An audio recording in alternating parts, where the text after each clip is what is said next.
Vous pensez que Nightwatch, qui pourrait rejoindre Superman, a des faux airs de Spawn? Ça tombe bien, nous aussi.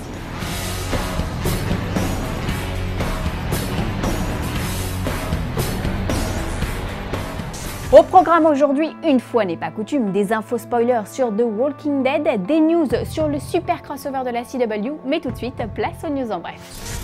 Vous vous souvenez, à la fin de Captain America, le soldat de l'hiver, le Shield était démantelé puis agissait ensuite de manière clandestine dans la série Agents of Shield. Et bien voilà qu'aujourd'hui, Samuel L. Jackson déclare être certain que l'organisation et donc son personnage de Nick Fury reviendra bientôt sur grand écran au sein du Marvel Cinematic Universe. Ils me feront revenir d'une manière ou d'une autre, a déclaré Sammy. Et si c'était pour Avengers Infinity War en salle en avril 2018, on sent qu'il est un peu en manque quand même. Chaque jour, The Rock nous poste un petit coucou sur ses réseaux sociaux depuis le tournage de Jumanji. Un coup, c'est une photo de l'équipe, un coup, c'est une vidéo humoristique, un coup, c'est un petit bonjour de la team au complet. Il est sympa, Dwayne, de nous tenir informés, mais il s'agirait de bosser pour nous faire un film quand même, non? Bon, mais rassurez-vous, quand il s'agit de passer à l'action, il répond toujours présent, comme en témoigne cette photo de lui épaulé de la pop star Nick Jonas. Pendant des années, il a mené la vie dure à Harry Potter, Drago Malfoy est de retour, mais cette fois-ci, c'est Barry Allen qu'il compte martyriser. Tom Felton incarnera Julian Dorn dans la saison 3 de Flash et les premières photos du personnage sont tombées. On le voit donc mener l'enquête aux côtés de Joe et Barry, mais on le voit aussi et surtout s'approprier le labo du héros. Jusqu'où tout ceci va-t-il les mener? Réponse le 4 octobre sur la CW. Si je vous dis The Walking Dead, la première chose qui vous vient, c'est Negan et ses coups de batte mortels. Forcément, exit le gouverneur, Garrett et ses cannibales, Joe et ses Clammers, les loups d'Owen et autres bouchers du terminus. Jeffrey Dean Morgan, à la fois fascinant et terrifiant, s'est imposé comme le grand méchant.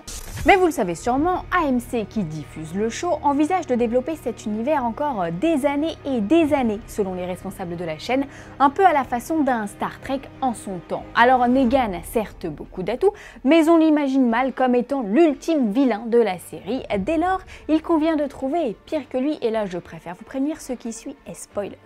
Or, dans le tome 26 de la BD attendu dans les librairies le 5 octobre prochain, Rick et ses alliés vont devoir affronter un tout nouveau personnage, un certain Beta.